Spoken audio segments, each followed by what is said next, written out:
केला बेचने वाली चुड़ैल। एक बार की बात है, जादूपुर नाम के एक गांव में करतब दिखाती एक औरत एक रेड्डी के लिए गांव में आती है। आइए आइए मेहरबान कदरदान, खाइए रोहड़ा के ताजे ताजे केले। कभी खाए नहीं होंगे ऐसे केले, पीले पीले केले खाइए।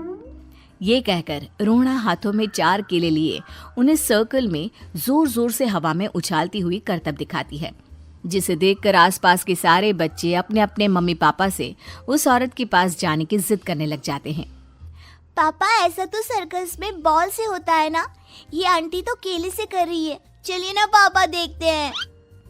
रोहड़ा एक पतली सी तार पर चलती हुई केलों से करतब दिखाती है।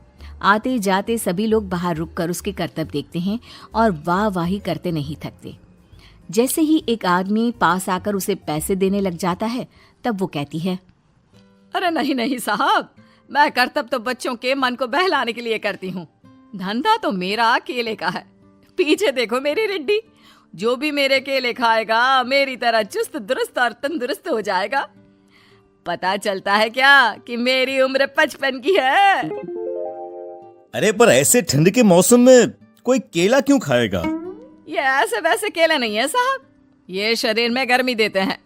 ठंड को दूर भगाए जो भी रोहिणा के केले खाए। पापा, अगर मुझे केले नहीं मिले तो मैं घर नहीं जाऊंगी।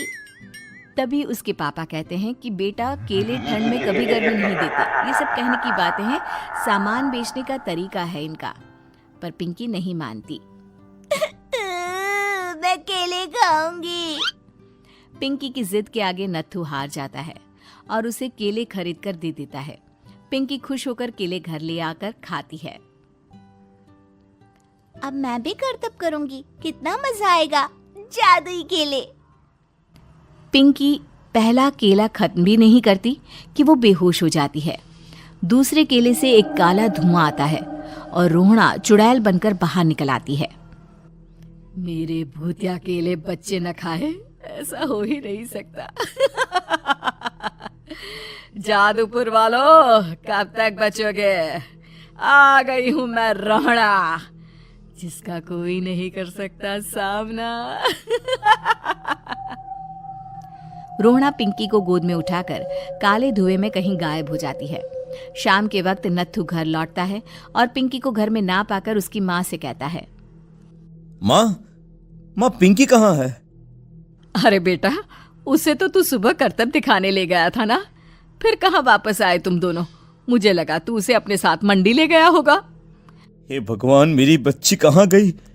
मैं उसे घर ही तो छोड़कर गया था माँ। नत्थू गांव के घर कोने में अपनी बेटी को ढूंढता है, पर उसे वो कहीं नहीं मिलती। परेशान होकर आखिर रो रो कर नत्थू हिम्मत हार कर घर लौट आता है। अगली सुबह रोहड़ा फिर से करतब दिखाने आती है और इस बार पिंकी की तरह रोनी केले खरीद लेता है। 50 रुपए दिए थे पापा ने, सारे पैसों की मैंने केले खरीद लिए हैं। अब मैं भी आंटी की तरह ही करतबबाज बन जाऊंगा। यही सोचते हुए रोनी केले खाता है और पहला अकेला केला आधा खत्म भी नहीं करता कि चुड़ैल उसके सामने आ जाती है। मेरे साथ चलने का समय आ गया है रोनी। ये तो बस शुरुआत है। अब इस गांव के सारे बच्चे धीरे धीरे मेरे कब्जे में होंगे, एक बच्चा भी नहीं बचेगा। ये कहकर रोनी को गोद में लेकर काले धुएं में अदृश्य हो जाती है। इसके बाद हर रोज गांव में से कोई ना कोई बच्चा गायब होता, पर ऐसा क्यों हो रहा है किसी को भी समझ में नहीं आ पा रहा था। रोज की तरह अपनी बेटी पिंकी की तलाश में नत्थू गांव के एक तालाब के पास बैठा रो रहा था। कहाँ गई मेरी पिंकी? शकुंतला के जाने के बाद एक वही तो मेरा सहारा थी। अरे उसकी आत्मा कोस रही होगी मुझे कि मैं अपनी बच्ची को संभाल भी नहीं पाया। नत्थू ये कहता हुआ रो ही रहा था कि तभी तालाब में से उसे शकुंतला की आवाज सुनाई देती है। कहाँ थी तुम शकुंतला? हमारी बच्ची और सारे गायब हुए बच्चे रोहड़ा के कब्जे में हैं। वो बच्चों को जो केले देती है उससे बच्चे बेहोश हो जाते हैं और उसके कब्जे में आ जाते हैं और वो उन्हें ले जाकर काली दुनिया में ले जाती है। पर वो ऐसा क्यों कर रही है? ये मैं नहीं जानती, पर उस दुनिया का रास्ता मैं आपको बता सकती हूँ। जहां ये नदी खत्म होती है वहां एक केले का पेड़ है, उसके नीचे एक दरवाजा है, वहीं से रास्ता जाता है उस दुनिया का। ये कहकर शकुंतला की आत्मा गायब हो जाती है। गांव के सभी लोग झुंड बनाकर उसी रास्ते से काली दुनिया में चले जाते हैं और वहां देखते हैं कि सारे बच्चे वहां काम कर रहे थे। पापा मुझे ले चलो यहाँ से। पापा पापा। सभी बच्चे अपने मम्मी पापा से लिपट जाते हैं। तो तुम लोग यहाँ तक आ गए? क्यों हमारे बच्चों को पकड़ लिया तूने? तुझे शिकार ही बनाना है तो ले, हम सब आ गए हैं, हमें खा ले। नहीं, मुझे बच्चे चाहिए। मेरे बच्चे के बदले तुम लोगों के बच्चे। क्या मतलब? मैं इसी गांव में रहने वाली एक औरत थी। केले की चोरी के इल्जाम में मेरे बेटे को गांव वालों ने इतना मारा कि वो मर गया। उसी दिन मैंने ठान लिया कि गांव वालों का भी वही हाल करूंगी। कुछ दिन बाद बेटे के चले जाने के दुख में मैं भी मर गई और मेरी भटकती आत्मा एक चुड़ैल बन गई। और फिर मैंने बदला लिया तुम सबके बच्चे छीनकर। बर्दाश्त नहीं कर पाए ना? सोचो मुझ पर क्या बीती होगी।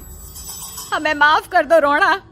पता नहीं ये किसकी गलती थी, पर हम सभी माफी मांगते हैं। हमारी खुशियां लौटा दो, तुम भी तो एक माँ हो। गांव वालों की बात सुनकर रोना का मन पिघल जाता है और वो बच्चों को छोड़ देती है। उसके बाद काली दुनिया बच्चों के लिए जादुई दुनिया बन जाती है। अब कोई भी कभी भी वहां आ जा सकता था।